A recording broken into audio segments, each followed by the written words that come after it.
To this conversation now. Today is the last day of 2025 and people celebrate this moment, and there's going to be a lot of parties that come along with other things such as alcohol consumption. We're now joined by Caro Smit from the South African Against Drunk Driving to help South Africans better handle and understand this. Thank you so much for your time, Caro. So alcohol abuse is already topical in South Africa. On this day in particular, is there a different picture you can paint for us? Yes, I can. We are very thrilled to say that the Department of Transport and Road Traffic Management are working with road safety NGOs in a project called Project Edward South Africa, and we have really emphasized to them the importance of testing and testing and testing people so that people know that there's less chance of actually driving under the influence. And we see this, how many more people they have caught this year. So the whole thing that we need people to know is if you drink and drive this year, there is a much, much higher chance of you getting caught than you have before, because the government is now realizing that drinking and driving is causing a huge number of crashes, a huge number of deaths, carnage, and injuries.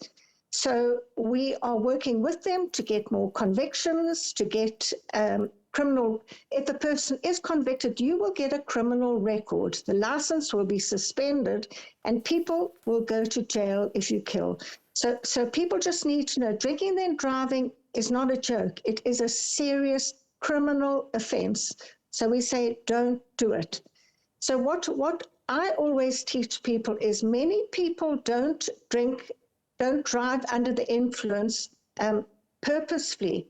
They might have had a big party the night before and the alcohol is still in their body, because the only thing that takes alcohol out of your body is time. So, for example, if a person drinks 5 quarts of beer, 750 ml quarts of beer, it's going to take them 20 hours before they are sober. So people need to know that alcohol stays in your system a long time. Coffee doesn't get rid of it. Sleep doesn't get rid of it. Only time. So people should use breathalyzers. Obviously, using Ubers or the designated driver who doesn't drink at all is very, very important. And the other thing that we say to people say, but I'm not drunk, therefore I'm okay to drive. People need to remember you don't have to be drunk to be impaired.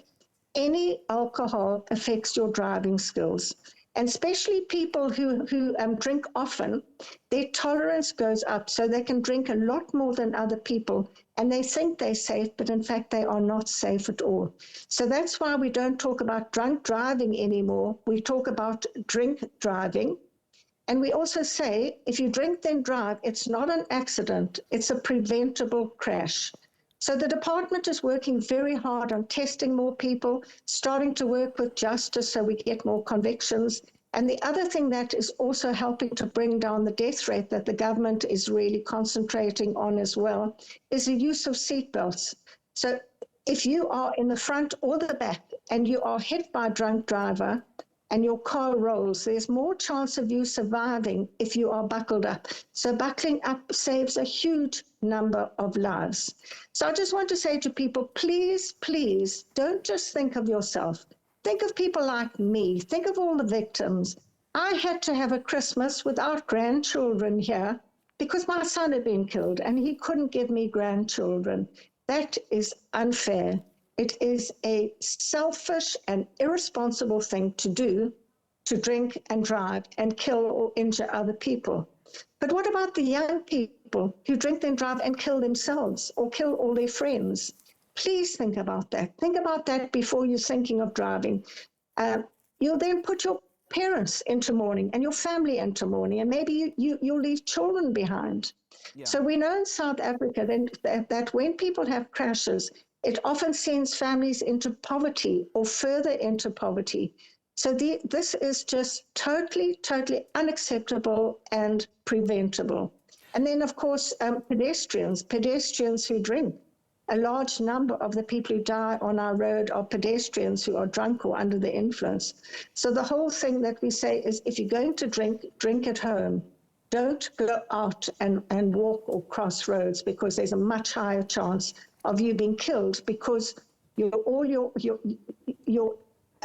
impaired, and so you think you've got longer to cross the road, but in fact you haven't got as long. So often people get killed because they slowed up, because the alcohol impairs their ability to walk. And I'm glad that you made this point a bit earlier, that it's important to know your limits. Just at what point is one considered drunk?